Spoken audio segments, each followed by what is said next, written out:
नमस्कार दोस्तों, आपका जीके चंदन सर चैनल पर स्वागत है। आप पिछले क्लासेस में पढ़ चुके हैं मध्यकालीन भारत। मध्यकालीन भारत में आपने देखा था भारत में अरबों का आक्रमण। सर्वप्रथम अरब का आक्रमण हुआ था। अरब के बाद आपने देखा तुर्क आक्रमण। तुर्क आक्रमण में आपने देखा सर्वप्रथम मोहम्मद गजनवी को, इसके बाद आपने देखा मोहम्मद गौरी को। दोस्तों, मोहम्मद गौरी की मृत्यु आपको हो गई थी 15 मार्च को, 15 मार्च 1206 ईस्वी को। 15 मार्च 1206 ईस्वी को गौरी की मृत्यु हो गई थी। गौरी की मृत्यु के बाद भारत में उनके गुलाम रह गए थे।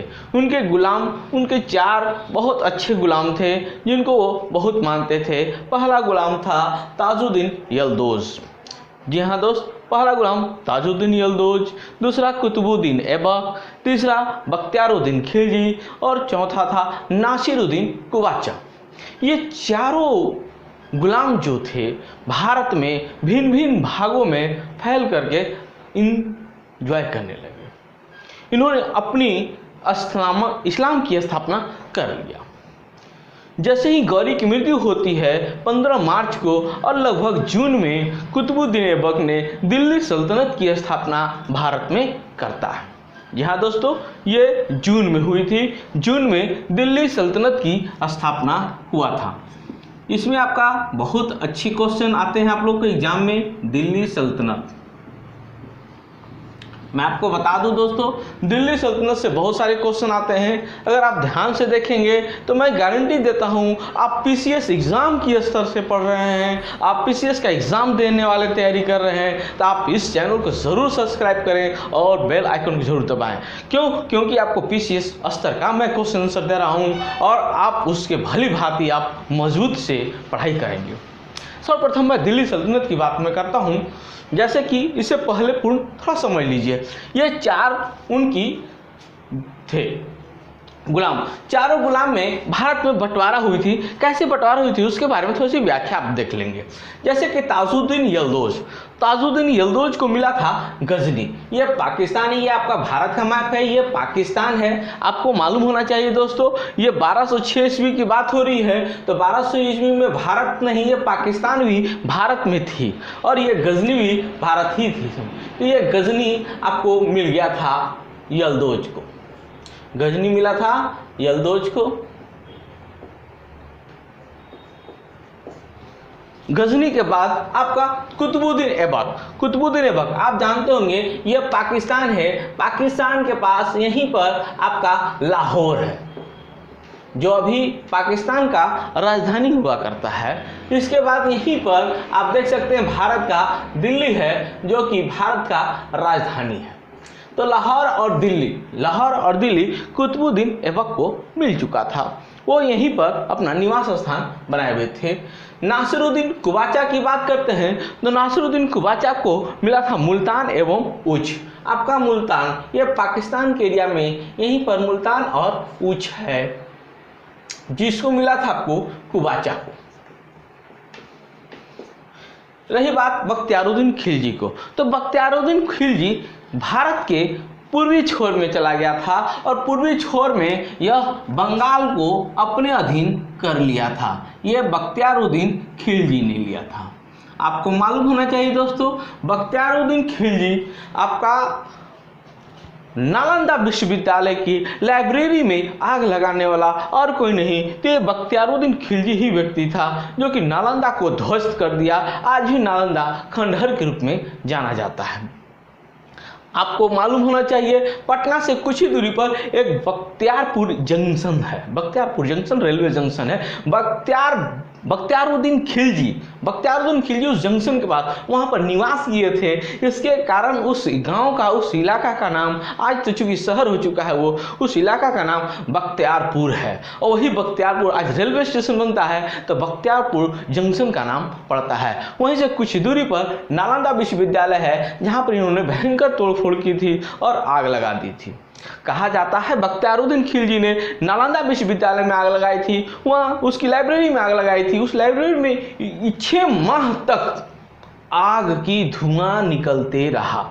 आप समझ सकते हैं वहाँ पर क्या स्थिति हुई होगी। लोग बताते हैं कि मोम की भांति ईंट भी गलना प्रारंभ कर दिया था। इतनी भयंकर बख्तियारुद्दीन खिलजी ने किया था। इसी प्रकार यहाँ पर कुतुबुद्दीन ऐबक दिल्ली और लाहौर मिली हुई थी, तो इनको अपने आप से टेंशन बना होता था कि कहीं यल्दोज, कहीं कुबाचा हमारे ऊपर आक्रमण करके और हमारे एरिया को ले न ले, लूट न ले। इसलिए इन्होंने एक रणनीति चला, एक राजनीति चला। उस राजनीति का नाम होता है वैवाहिक बंधन। जी हाँ दोस्तों, वैवाहिक बंधन में उन्होंने लोगों को बांध दिया। ताजुद्दीन यल्दोज, ये आप देख रहे हैं, यल्दोज को गजनी मिला था, तो गजनी की बेटी से ऐबक ने विवाह कर लिया। अब गजनी की बेटी से विवाह कर लिया तो गजनी का यानी कि यल्दोज का दामाद हो गया ऐबक। अब तो ससुर और दामाद की बात हो गई, तो युद्ध तो बंद, लड़ाई तो नहीं होनी थी, वो निश्चित हो गई एक ओर से। दूसरी ओर मुल्तान एवं उच्छ था जो कि कुबाचा को मिला था। लोग कहते हैं मुल्तान एवं उच्छ जो कुबाचा को मिला था, कुबाचा को अपनी बहन के साथ शादी कर दिया था ऐबक, यानी कि बहन के साथ किया। तो आज की आम चाल के बोलचाल भाषा में हम लोग बहनोई बोलते हैं। अब बताइए, सार बहनोई में लड़ाई तो होनी नहीं थी, इसलिए वो निश्चित हो गया कि मैं भारत पर पूर्ण रूप से राजभोग कर सकता हूँ। इसी बीच इल्तुतमिश भी आया हुआ था दोस्त। इल्तुतमिश को इन्होंने अपनी बेटी से विवाह कर दिया था और इल्तुतमिश को दामाद बना दिया था, इसलिए इसे अब कहीं से आक्रमण की डर नहीं थी और वो बिंदास होकर के दिल्ली सल्तनत की स्थापना किया। जी हाँ दोस्तों, दिल्ली सल्तनत याद रखेंगे, दिल्ली सल्तनत की स्थापना 1206 ईस्वी में हुई थी। वीडियो को लगातार देखते रहेंगे दोस्तों, क्योंकि इससे बहुत बड़ी रोचक वाली बात मैं बताने जा रहा हूं। आप जो देखेंगे उम्मीद करते हैं आपको हमेशा हमेशा के लिए याद हो जाएंगे। 1206 ईस्वी में दिल्ली सल्तनत की स्थापना हुई थी और दिल्ली सल्तनत आपको 1526 ईस्वी तक बना हुआ था। आप इस वंश में देख सकते हैं, ये दोनों 1206 से लेकर 1526 ईस्वी के बीच जब आप देखते हैं तो 320 वर्षों का अंतर होता है, यानी कि 320 वर्ष दिल्ली सल्तनत का शासक था। तो 320 वर्ष में क्या हुआ होगा दोस्त?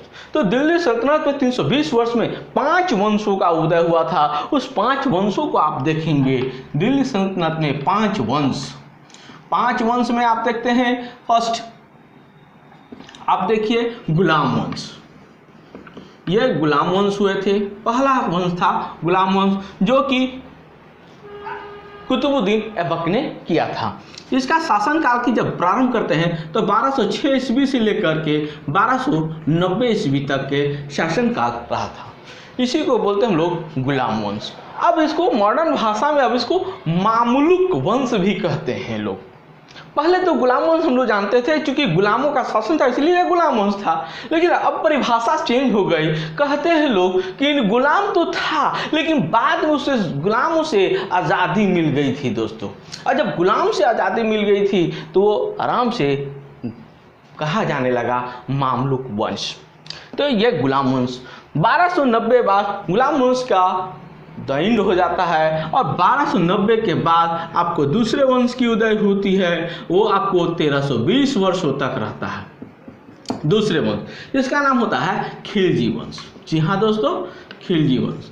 इस सारे वंशों की व्याख्या मैं अगले वीडियो में करूंगा, आप ध्यान से देखते रहें।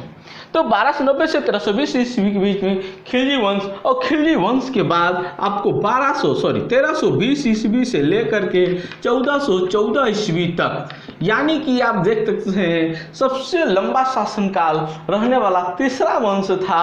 तीसरे वंश में आपको आए थे तुगलक वंश। जी हाँ दोस्तों, ये था तुगलक वंश। ध्यान देंगे, तुगलक वंश के बाद चौथा वंश का उदय हुआ था और वो वंश था सैयद वंश। सैयद वंश 1414 ईस्वी में आया था और 1451 ईस्वी तक रहा था। सैयद वंश के बाद एक और अंतिम वंश का उदय हुआ था, वो लोदी वंश था। लोदी वंश 1451 से स्टार्ट हुआ था और 1526 ईस्वी तक का शासनकाल रहा था। आप देख सकते हैं 1451 ईस्वी से लेकर के 1526 ईस्वी के शासनकाल को हम लोग बोलते हैं लोदी वंश। जी हाँ दोस्तों, ये लोदी वंश के अंतिम शासक थे इब्राहिम लोदी, और इब्राहिम लोदी को पानीपत के युद्ध में पराजित करके बाबर भारत में मुगल वंश का नींव रखा था। अर्थात हम लोग दिल्ली सल्तनत के बाद मुगल वंश की कल्पना करेंगे, और मुगल वंश पढ़ने के बाद आपका मध्यकालीन इतिहास समाप्त हो जाएगी। लेकिन कहानी से मुगल वंश समाप्त नहीं हो जाती, मुगल वंश बहुत लंबी होती है। मैं अभी दिल्ली सल्तनत की कल्पना कर रहा हूँ। दिल्ली सल्तनत में आपने देखा गुलाम वंश, खिलजी वंश, तुगलक वंश, सैयद और लोदी वंश। आप जानते होंगे गुलाम वंश में कितने शासक हुए थे? गुलाम वंश में 11 शासक हुए थे दोस्तों। खिलजी वंश में 5 शासक थे, और तुगलक वंश में 9 शासक थे। 11 गुलाम वंश, खिलजी 5 वंश, तुगलक 9 वंश, और इसके बाद आपका सैयद वंश में 4 शासक आए थे, और इसमें 3 शासक। टोटल देखेंगे तो 32 शासक। जी हाँ दोस्तों, आप देख रहे हैं 32 शासक। थोड़ा अजीब, कुछ अजब सा, रोचक आता है। 320 वर्ष दिल्ली सल्तनत कब तक रहा? 320 वर्ष तक, यानी कि 1200 ईस्वी से लेकर 1526 ईस्वी के शासनकाल को हम लोग दिल्ली सल्तनत कहें, और यह 320 वर्षों तक रहा। 320 वर्षों में 32 शासक आए थे, और 5 वंशों का उदय हुआ था। इन 5 वंशों की कल्पना करेंगे हम लोग, पढ़ेंगे और देखेंगे कि हमारे दिल्ली सल्तनत में क्या क्या हुआ था। जी हाँ दोस्तों, अगले वीडियो में मैं जरूर आऊँगा और गुलाम वंश से प्रारंभ करूँगा। इससे पहले आप ये 5 वंश को याद करने का एक न्यू ट्रिक है, उस ट्रिक को देख लीजिए। जी हाँ दोस्तों, लोग कहते हैं गुलाब खिले तो शुंघ लो।